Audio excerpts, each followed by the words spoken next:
Hey, this is Mark Moore, aka Tuxedo Mark, at various places on the internet. It's 1:33 p.m. according to a computer clock on Thursday, April 23rd, 2015.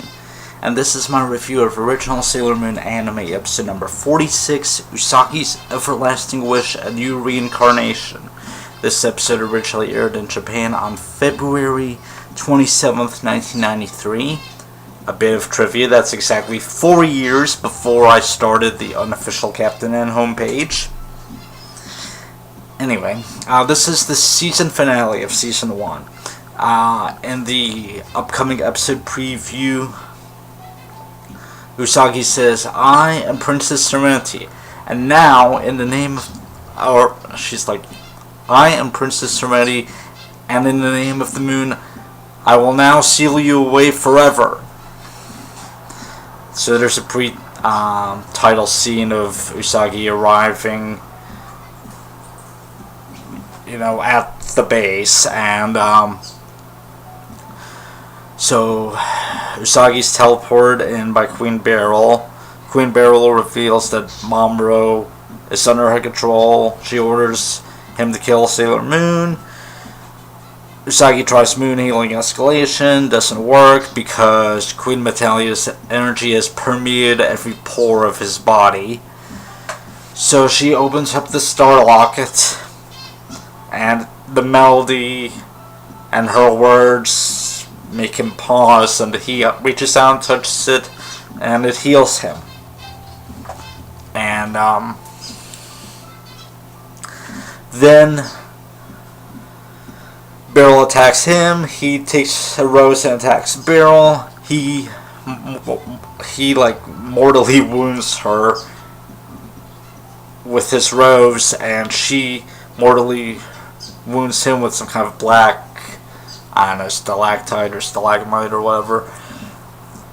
He dies. She is teleported to Queen Metalia's chamber. She begs Queen Metalia for all of her energy to defeat Sailor Moon, and Queen Metalia grants it.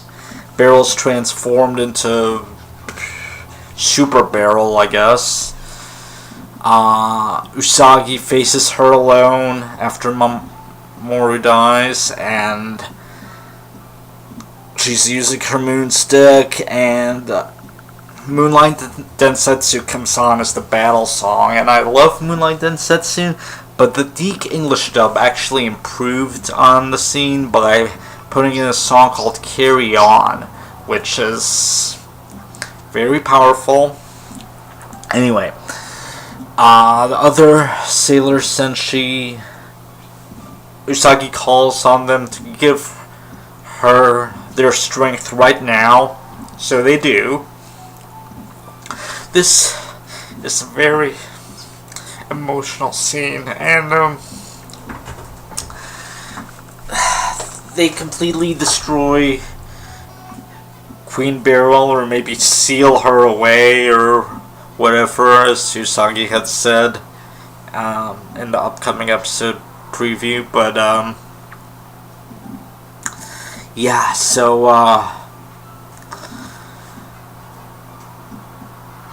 then everything is destroyed at the Arctic Circle. The entire Dark Kingdom is destroyed.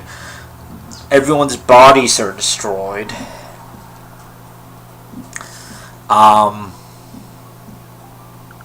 Then Usagi is heard wishing for a happy life. And the next thing that we know, she wakes up in bed, late for school. Everyone's reincarnated, but no one has memories of being Sailor Senshi or knowing each other.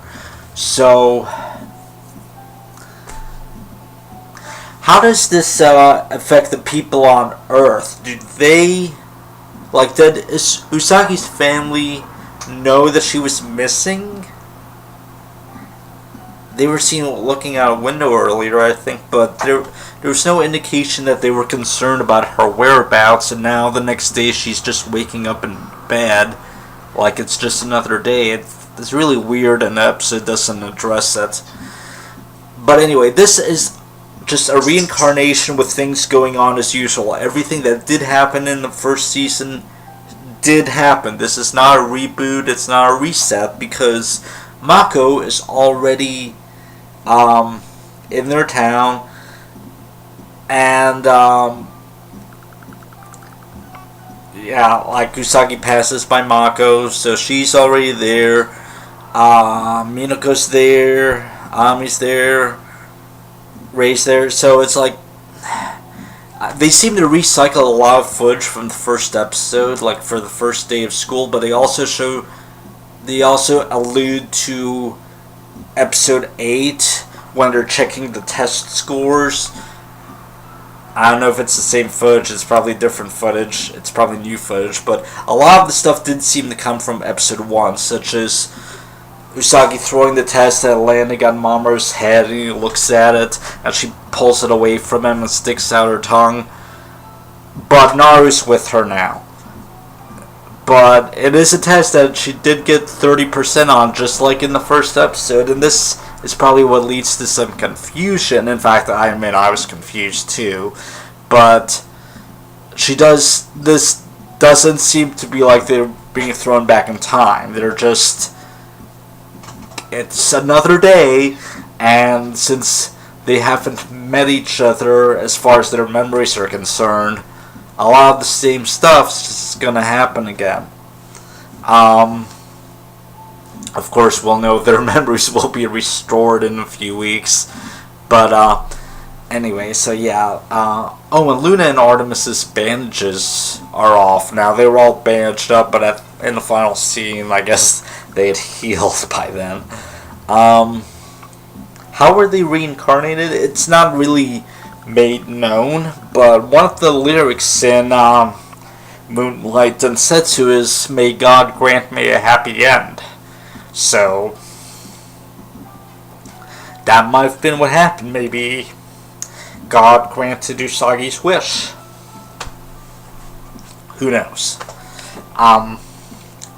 There's a next episode preview, which I found surprising. I didn't expect it, but it's the beginning of Sailor Moon R, and when I checked the original air dates, it turns out Sailor Moon R did start the very next week, on March 6, 1993. So, yeah. So, the episode reviews are good.